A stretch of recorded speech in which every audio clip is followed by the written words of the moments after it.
Vote দেবেন না সবাই? ভোট দিতে চান না সবাই? কিভাবে ভোট দেবেন বলেন তো?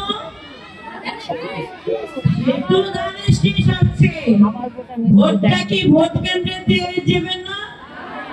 আপনি যাকে চিনেন, আপনি যাকে জানেন, যে আপনার কাছে আসে, আপনার সুখে দুঃখে আপনার পাশে থাকে, তাকেই তো ভোটটা দিবেন নাকি? নাকি এমন কোন ভোটের আয়োজনে আপনারা যাবেন? একটা রাজনৈতিক দল যারা ধর্ম ভিত্তিক রাজনীতি করে।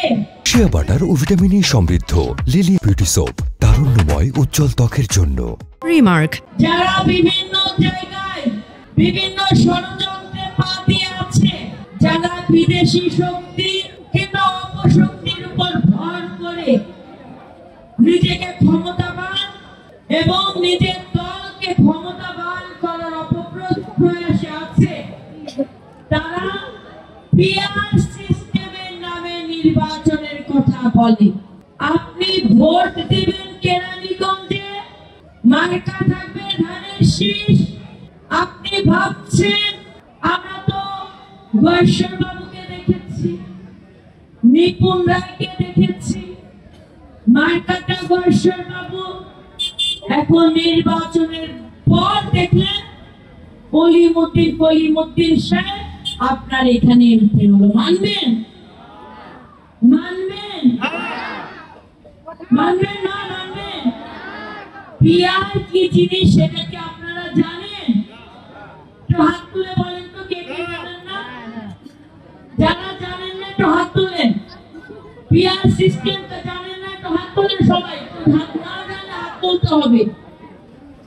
পিআর সিস্টেম আপনারা কেউ জানেন। তাহলে যে রাজনৈতিক দল এই পিআর এর নামে যে ষড়যন্ত্র বীজ বপন করছে, মিছিল করে পিআর এর দাবিতে, গুরুত্বহীন মানুষ সবসময় গ্রুপিং করে নিজের গুরুত্ব বাড়াতে চায়, তাই না? কি কথা ঠিক না মিথ্যা? এই রাজনৈতিক দলগুলো পিআর এর নামে জনগণের ভোটে যে গণতন্ত্র ধারা, এই ধারাকে ব্যাহত করার ষড়যন্ত্রে লিপ্ত। বাংলাদেশের জনগণ পিআর কি জিনিস জানে না। বাংলাদেশের জনগণ নির্ধারণ করবে আগামী দিনে, তাই সে তার মালিকানা বুঝে নেওয়ার সিদ্ধান্ত গ্রহণ করে ফেলেছে। পুরো বাংলাদেশ এখন নির্বাচনের ট্রেনে যাত্রা শুরু করেছে। সেই যাত্রা হবে, আমি আমার ভোট দেব, আমি আমার পছন্দের ব্যক্তিকে আমরা ভোট দিয়ে জয়যুক্ত করব।